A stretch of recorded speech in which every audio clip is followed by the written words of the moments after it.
அவங்க ஜானகி அம்மாவுக்கு ஒரு பையன் இருக்கா சுரேந்திரன். அவர் தான் இப்போ என் தங்கச்சி கல்யாணம் பண்ணியிருக்காரு. மீரான்னு 2 பசங்க அவங்களுக்கு இருக்காங்க. மஞ்சு சுமிச்சா அவங்களா லண்டாவில் இருக்காங்க. சுரேந்திரன் வந்து ஆக்சுவலாக பார்த்தா கணபதி பட்டனுடைய சண்டு தான் அவர் ஆக்சுவலாக பார்த்தீங்கன்னா. ஆனால் சுரேந்திரன் எம்ஜிஆர் தான் வளர்த்தாரு. உலகத்திலேயே எம்ஜிஆர் கையால் சோறு ஊட்டப்பட்ட ஒரே ஆள் சுரேந்திரன் தான். அவர் பையனாக இருக்கும்போது ஷூட்டிங் போகும்போது நீ இத்தனை பாடம் வாய்ப்பாடு மனப்பாடம் பண்ணி வை, நான் வருவேன் வரான். போயிடுவார், இவன் விளையாட்டு இருப்பாரான் அவரு.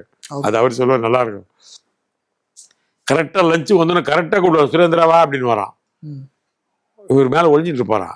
எம்ஜி சக்கரை பண்ணி தான் போட்டு கொடுத்துருவாரான். மேலே இருக்கேன் வருஷம் அப்படின்னு போட்டு கொடுத்துருவாரான். கூப்பிட்டு உட்கார வச்சுன்னு கேட்பாரான். இவர் எங்கே படித்தா தானே ஒரு அரை விட்டு வரான். அழுவாராம். அப்புறம் தடவையெல்லாம் கொடுத்து அவரே சாப்பாடு உருட்டி கூட்டு வரான் சாப்பாடு. அதெல்லாம் யாருக்கு கிடைக்கணும் கிஃப்ட்டு.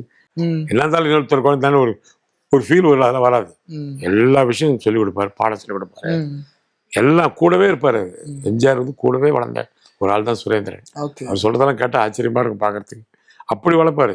சோறு ஊட்டுவாரு, நல்லா ட்ரெஸ் பண்ணி விடுவாரு, குளிப்பாட்டுவார், தலைவாரி விடுவார், எல்லாம் பண்ணுவார். ரொம்ப அன்பாக இருப்பார் குழந்தை மேலே. ஏன்னா முதலாவது அவருக்கு குழந்தை இல்லை, அது ஒரு காரணம் இருக்குது. அதெல்லாம் எம்ஜிஆரை பொறுத்த வரைக்கும் அவர் குணம்லாம் யாருக்குமே வராது.